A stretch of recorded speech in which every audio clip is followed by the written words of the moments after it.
everybody, welcome to my studio. Diane here. Today we're going to start on our Christmas saga of quick 15-minute Christmas cards which you can do with children, especially in mind, or if you are feeling that you don't want too much of a challenge and something nice and easy. I've got some ideas, one for every day of the month of November, excluding the first couple of days that we've already missed because of the hurricane. So yes, let's get started. And today's is going to be a Christmas tree, something like this or this. And another idea would be that, but that we'll come to later. So I'm going to use a piece of my Meaden cold press 100% cotton watercolor paper. It's not expensive, it's very good paper, and it'd be perfect for doing little cards like these, which also could be used as tags, gift tags and things, because they're not that big. It's 7 by 5. And what I would do is just basically optically find the middle and then paint on one side of it. So I'll just find a pencil and a ruler. And having said that it's 7 inches by 5, we're going to look for 3.5. Put a little mark there and a little mark there. Now you could do, you could use, if you wanted the border to be nice and clean and tidy, then you could use masking tape or washi tape, or you can just do a kind of very loose border like that. So it's up to you which way you want to do it. I think we'll probably stick with the loose border today. So paints, brushes, all the rest of it. I'm going to use 2 round brushes, not both at the same time. I won't be doing it with one in each hand, not like the AI does. I've got a size 5 round here and a size 10 or 11 round. These happen to be draw well brushes, which we get from Japan, but you could just as easily use one of our new Craftmo set, which will be available soon, middle of this month. You'll be able to purchase those. So that's that. I'm going to use Kuretake paints. You have to forgive me if I lose my words as I'm chatting away here, because I've just got over COVID and it does seem to take away your brain power. So anyway, I think I'm more or less back to normal, if there ever was a normal me. Right, so we've got here indigo, blue and black. Indigo, blue and black. Or you could use Payne's grey, or you could use any other dark blue. And if you want to make it really nice and dark, just add some nice black. And the Kuretake colours, I think one of the best things about the Kuretake set, these Japanese paints, is that when you add black to things like red or blue, it doesn't turn it into a sludgy colour. It actually just makes it darker, which is brilliant. And that's not necessarily the case if you're using Winsor & Newton, for example, or Cotman. I haven't done a lot of experimentation on that, so I can't say for sure, but I think the Kuretake ones, in some way, I don't know how, are cleaner in their colour mixing, so that works quite well. This is just a paper knife for cutting the paper off of the block, because this is on a block, as we know. The Meaden watercolour paper that we've been offering to you with a 10% discount lately is in a block, which means that it's glued all the way around with just a little slit here where you can insert a knife, and then you just go around and you slice the whole thing off and it comes off nice and flat. So that's really great. That's an excellent thing. I'm going to use my Finetec Colero Gold paint for the bits of gold that'll be on this. And then the key to this is a candle, very Christmassy. You can use any candle, any type of candle, or you could use a white crayon, wax crayon. You can use, if you're not too bothered about the shape of what you're using, you could use this is a tea light, and you can use the corner of that. That'd work perfectly fine. Or you could cut it in half. If you've got one this shape, you can even take a knife, if you can find one, and sharpen it to a rough point, so you would have a bit more of an accurate, you can see that I've done that there, apart from the cat hair. I've kind of, So what I suggest is you find yourself a piece of candle like that, and then have a little bit of a practice on a scrap piece of paper, you know, and basically what we're going to do, and children love this, as you can well expect, probably a good idea to just roughly draw a triangle. Now, everybody can draw a triangle. And so you just draw a triangle, and if you want to put it in a pot, you can put it in a pot. Or the other one that I did earlier, which is where did I put you? Oh, there. This is the super test. This one doesn't even have a pot. So this one just comes right down to the bottom here. So you could do it that way, or you can do it with a pot like that, or you can do it with a pot and a piece of ground, or whatever takes your fancy. So anyway, just to give it a practice, I've just drawn a triangle, and then I'll take my candle, and then just quite heavily, actually, you know, don't spare the horses, so to speak. You can tell I've been listening to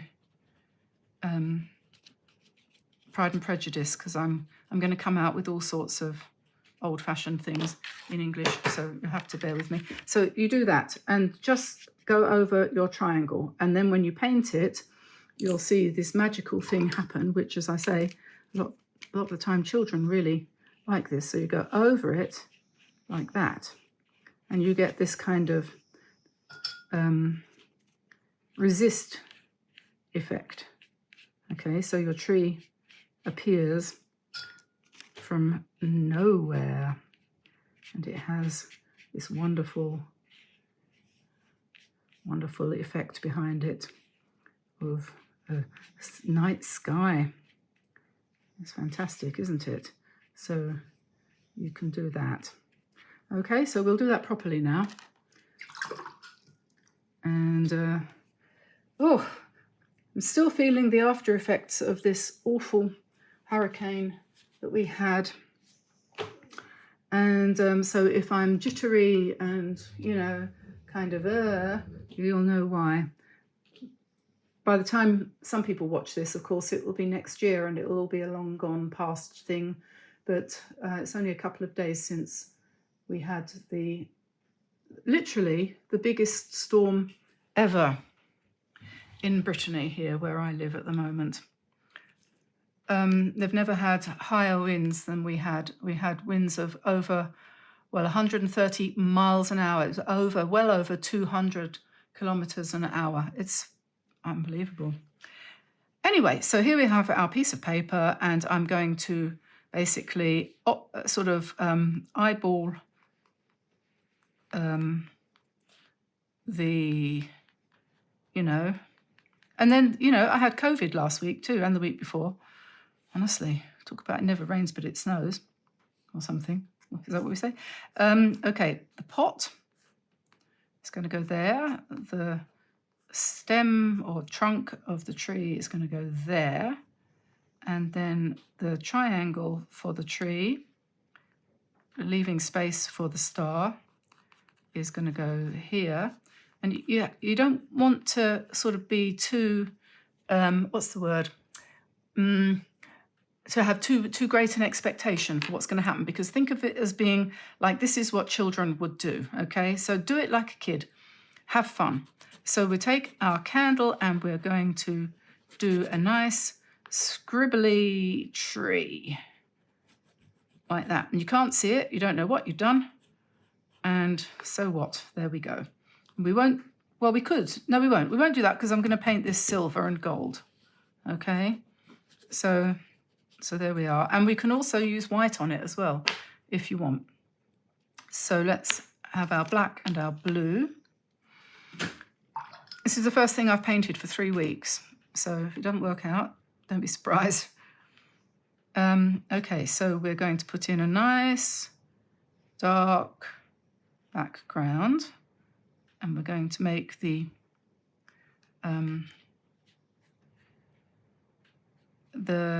outside edge is going to be wonky because I haven't taped it off So that's fine, because I thought wonky is good. So I'm just mixing the blue and the black together, more or less at random, and then we do the fun bit, which is go over the top of the tree.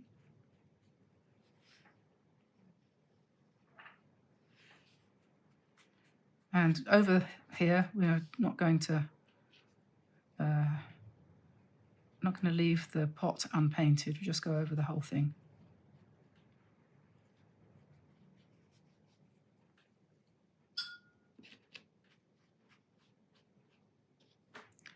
Nighttime Christmas tree. Okay.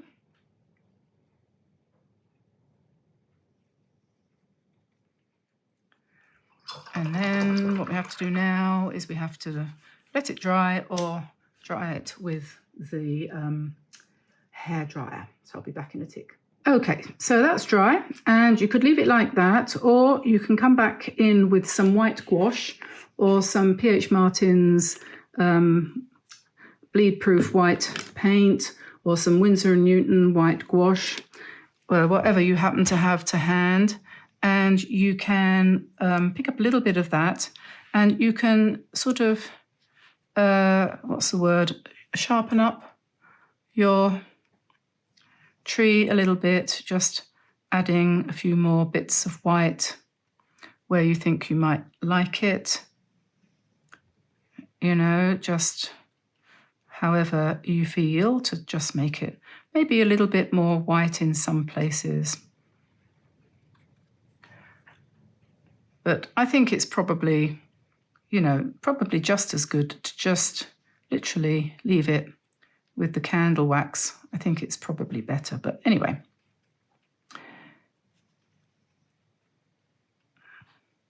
And then having done that, we will put in a pot. So we'll put in a trunk, keep forgetting what the word is, a trunk and a pot in silver,